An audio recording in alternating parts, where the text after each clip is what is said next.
Without these 12 late bloomers, your garden is dead in autumn. With them, it's a paradise of flowers. Service, it's your garden Stordinger from Munich again.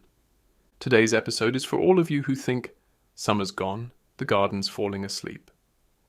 Hold on a second, not with me, because without these 12 late bloomers, your garden is dead in autumn. With them, it becomes a paradise of flowers. Now comes the big show of our late bloomers, the true autumn heroes in the garden.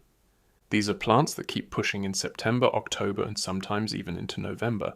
While the summer stars are already dropping their leaves, these ones are just getting warmed up. And you know the best part? These plants aren't just eye candy. They're an all-you-can-eat buffet for butterflies, wild bees, beetles, and all the little garden guests.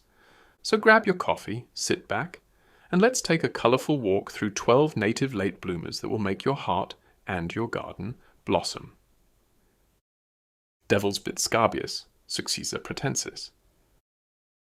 Sounds dangerous, right? Devil's bit. But in reality, it's one of the biggest angels for insects. Its round purple flower heads look like little lanterns glowing in the late summer garden. It thrives in moist soils, but can also survive in leaner places, perfect for pond edges, meadows, or wildflower beds. Several wild bee species love it, and butterflies like the marbled white are frequent visitors. And in winter, it keeps its rosette leaves, so your garden doesn't look completely bare. A true character plant that proves even the devil can be charming. Plant it where the soil doesn't dry out completely. Don't cut the blooms too early, leave them to go to seed, and the plant happily sows itself. Fun fact, in folklore, people believe the devil bit off its roots out of jealousy, hence the name. Purple leucostrife, Lythrum salicaria. When it blooms, it looks like someone lit a pink-violet firework. Leucostrife doesn't do things halfway. It starts in July and keeps flowering until September. Butterflies, bumblebees, wild bees, this is an insect festival in full swing. It loves moist soil, thrives in nutrient-rich beds, and can even stand with its feet in 10 centimeters of water. It's a must-have for natural gardens, not just for its looks, but also as an ecological powerhouse. Did you know? In some countries, people even used it as a natural dye for fabrics. Perfect for pond edges or large containers with loamy soil. Keep evenly moist and cut it back in late winter for a strong new flush. Black horehound, Balota nigra. An understated beauty, often overlooked, until you pass by. Its strong smell makes sure you notice it. It flowers seemingly forever, from June until late September. Its small lip-shaped blooms are little gas stations for wild bees. Historically, it thrived near manure heaps. That's why it loves nitrogen-rich soil. Nowadays, it has become rare, so planting it helps biodiversity. It grows up to 1 meter tall, decorative without being pushy, and woolcarder bees, those little garden bullies, are regular visitors. Plant it where soil is rich and too strong for delicate plants. After flowering, cut it back, and it often blooms again. Fun fact, in medieval times it was also used as a medicinal herb against nausea. Small scabious, Scabiosa columbaria. A ballerina's elegance combined with a boxer's stamina. It thrives on poor, sunny soils and blooms from July, with short breaks, all the way to November. Its delicate flowers are magnets for butterflies and bees, and it reseeds itself freely without becoming invasive. If you want your garden to keep dancing long into autumn, this one is a must. Loves sandy, gravelly soils, and tolerates drought like a pro. Perfect for hot, sunny spots. Gardeners in old cottage gardens cherished it not just for insects, but also as a cut flower for bouquets. Yellow chamomile, Anthemis tinctoria. As sunny as the sun itself, even under grey skies. Once used to dye wool, today it dyes gardens in bright golden yellow. It blooms tirelessly from June into autumn, always pushing out new buds. Several wild bee species count it among their favorites. Scatter the seeds on loose soil, press down lightly and wait for rain. Deadhead regularly, and it'll flower even longer. Bonus, its fine, feathery foliage stays decorative well into winter. Willow herb, Epilobium dodonii. A name like music, and the flowers are just as lovely. From August, its large pink blooms open and last until September.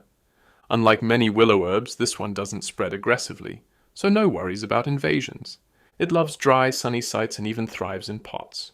Great for containers with gritty soil. Just let it die back naturally and reshoot in spring. And here's a little nature trivia. It was once the favorite host plant of the bedstraw hawk moth, now sadly rare.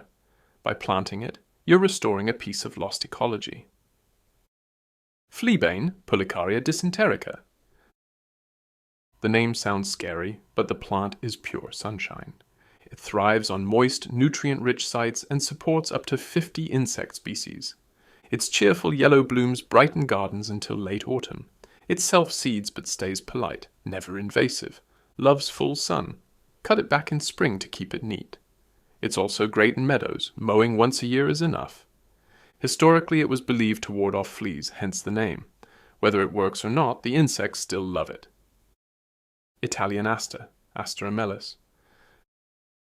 Forget the fancy hybrids, this one's the true native beauty. Its deep violet blooms light up late summer and make bees very happy. It prefers lean mineral soils and doesn't do well in heavy clay. But once established, it's tough, loyal, and comes back every year. Plant it in gravel beds or along stone walls. Roots need air, that's what it loves. Snails may be interested, but if it stands strong, it's worth the effort. Orpine, Hylotelephium telephium. Thick leaves full of water and a heart for insects. It's like a cactus with flowers, robust and yet blooming heavily in late summer and fall.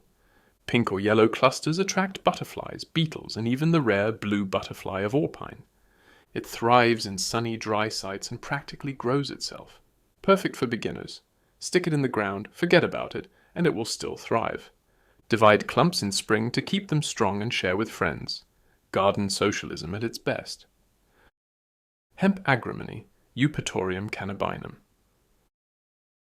For those who like it big and bold, this perennial grows up to 1.5 meters tall. Its pink bloom clouds hover over beds like cotton candy at a fair. It loves moist, nutrient-rich sites, especially near ponds or in partial shade.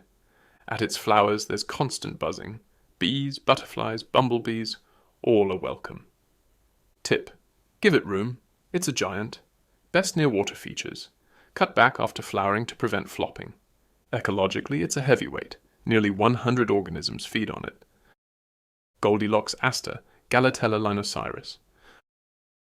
A rare treasure glowing golden in late September. It thrives in sunny, dry soils and is built for endurance. Its tiny golden suns bring cheer even in November when most plants are gone. Specialist wild bees adore it, making it especially valuable for biodiversity. Loves rocky, dry sites. Once rooted, it's nearly maintenance-free. Cut it back only in spring. The old foliage protects it through winter like a natural blanket. Elecampane, Inula helenium. And to close, a true giant. It towers up to 2 meters high with huge, sunny yellow flowers. Even in ancient times it was revered as a medicinal plant. It thrives in nutrient-rich sunny soils and shines like royalty. Its blooms are nectar fountains for countless insects, including rarer species. Needs space, not for tiny front yards. Best in deep, sunny beds where it rains for years. So that's my 12 native late bloomers bringing you and your garden colour, joy and buzzing life well into autumn. And the beauty of it? You plant them once, and they stay. They return year after year, making your garden a safe haven for insects and a paradise for your eyes. If you like this, give the video a thumbs up, subscribe to the channel, and tell me in the comments which late bloomer will move into your garden. And if your pruning shears are itching this September, don't miss my video. These 11 shrubs you must prune in September or spring will fail. I'll show you step by step what's worth doing now for a spring garden that explodes with life. Till next time, your garden Stordinger from Munich. Stay healthy, stay green. Autumn is just summer dressed in warm colors.